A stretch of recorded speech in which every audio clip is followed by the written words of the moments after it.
Hi, and welcome to It Doesn't Have to Be Perfect, or welcome back to It Doesn't Have to Be Perfect. I'm Janine, and look at my hair. Okay, random side note, because I recently discovered I have always had like straight hair, like growing up, okay? My hair from like if I put a bobby pin up here, by the end of the day, it would end up like it would fall off. It would come down to like towards the end of my hair. And I recently discovered that I actually have wavy hair. Like, I was influenced by TikTok. I will say that. Like, I saw a lot of people talking about how, like, they just thought their hair was always like frizzy and naturally just like a mess, essentially. And then they tried like a wavy hair routine, and literally, I'm in awe of it. If you're watching the visual for this podcast, you're gonna see my hair.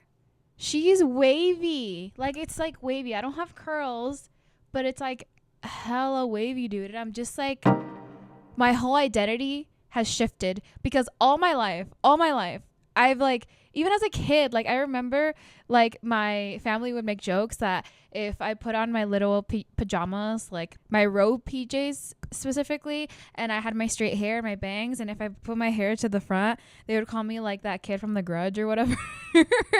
And that was like a thing. And a lot of people, like, the variety of hair texture in my family is crazy because I do have aunts who have like very, very curly hair, very, very tight curls. And yeah, I'll suffer that identity crisis after this podcast. But anyways, hi. I feel like I haven't done a solo episode in a while, even though it's been like maybe 3 weeks. That feels like a long time. And I've done a lot since then. I went to Guadalajara, that's in Mexico, and I had such a good time. It was amazing to like explore more of like where my family's from, where my roots are from, like I know just north of that state is actually where my grandma is from. So that was really cool to like find that out. It's literally like in the same area. Yeah, it was really fun. And it just like I've been wanting to travel more. And I've always said this, okay? Like when I went to Cancun and Hawaii back to back, like in 2022, I was like so hyped, and I was like, I need to keep doing this. And then it kind of fell off a little bit. I mean, I do travel here and there, but it's not crazy. It's like to places I've been before, like San Diego, LA, like, Rosarito in Mexico. That's still traveling, but like I've been wanting to like go to new places, and that's really exciting when I get the opportunity to do that, save up my money and have friends that are down. Like the friends that are always down, like those friends I love, okay? Like cherry on top. Like those friendships where like they're always down with you. Dangerous, dangerous. My credit card hate to see me coming, I'll tell you that.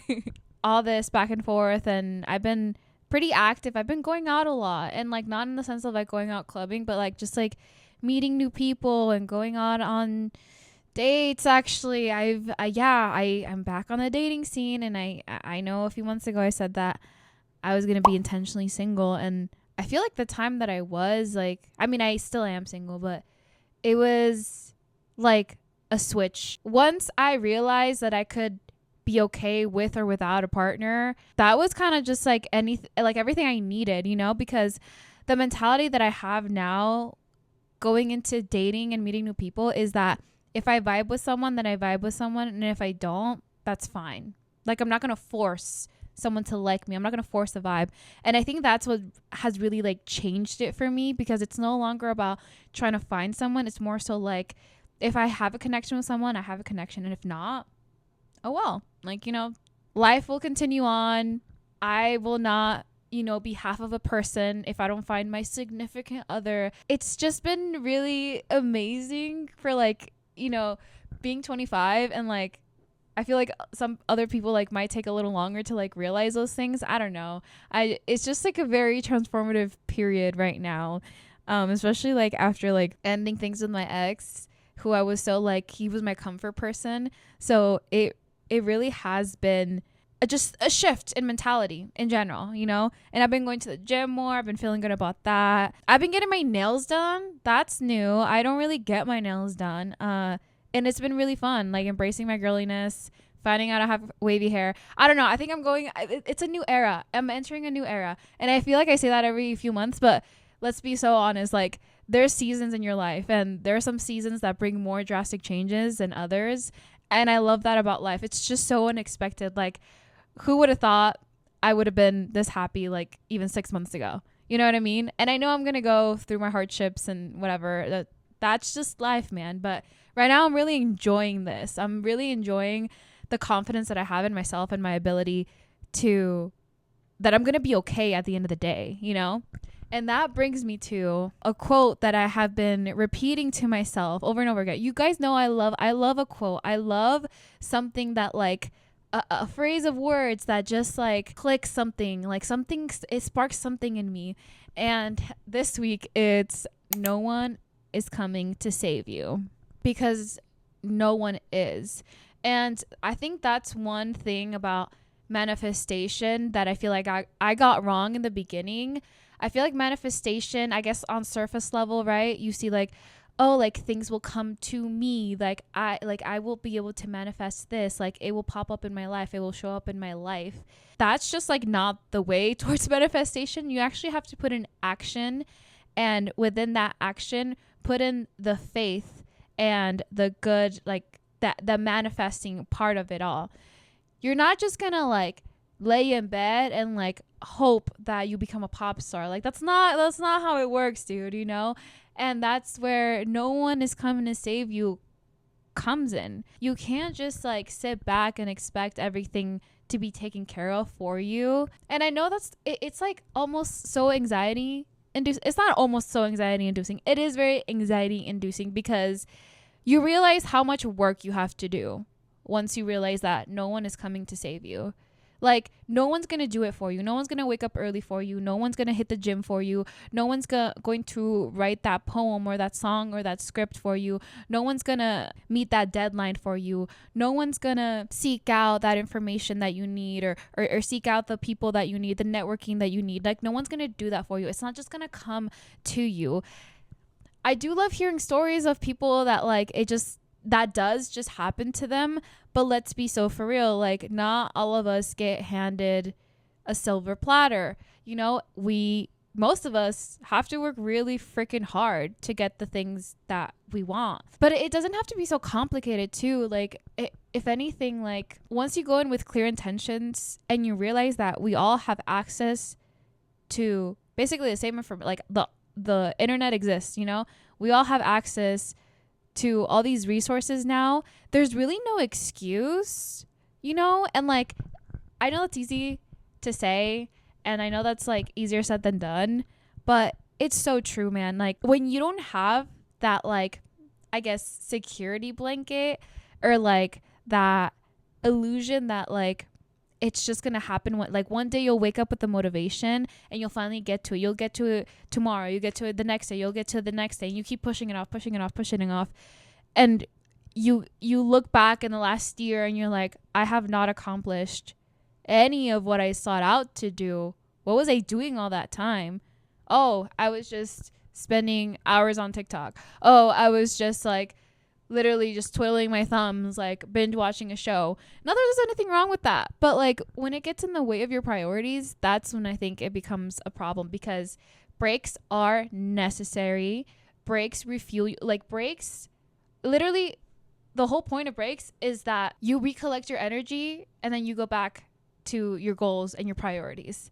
So it's not that you have to grind 24/7. That's like not the case, but like, I guess it depends on the level of urgency that you feel. Sometimes I do admit that like I will have days where I don't want to think about all the things that I want to do and all the accomplishments that I want to get to, because I think I need like a mental reset. You know, a day of maybe cleaning, of cooking, going out for a walk, just kind of like letting the creative side of me rest a little bit. That way, when I come back the next day, I have more creative juices flowing. I feel more energized. I feel like I took a break from like the constant like tunnel vision of my goals. And sometimes you do need to step away from all that, because then when you come back to it, it feels so much more refreshing. It feels so much more like, okay, I have a grip on this, you know? Yeah, like no one is coming to save you. No one's going to do it for you. And you have to get up and actually do it yourself.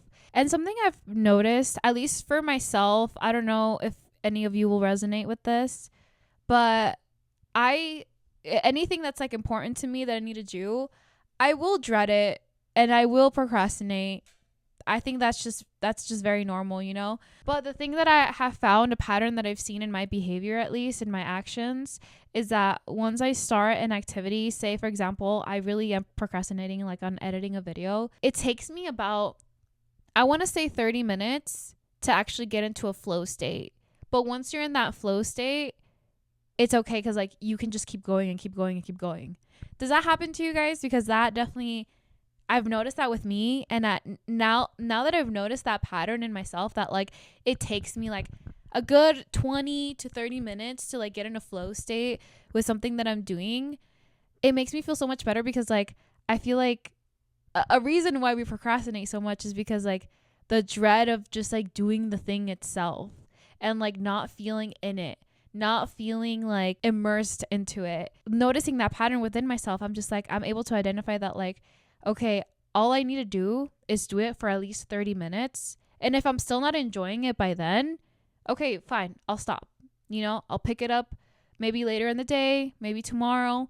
But giving yourself just 30 minutes, even like working out. Like when you start a workout or you go for a walk, right?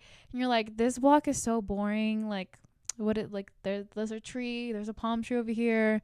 Oh, look, a dog. Okay. Man, like how many minutes did I say I was going to be on this walk? But then after a while, you start enjoying the walk. Your heart starts pumping. You start getting in that flow state and you want to keep going.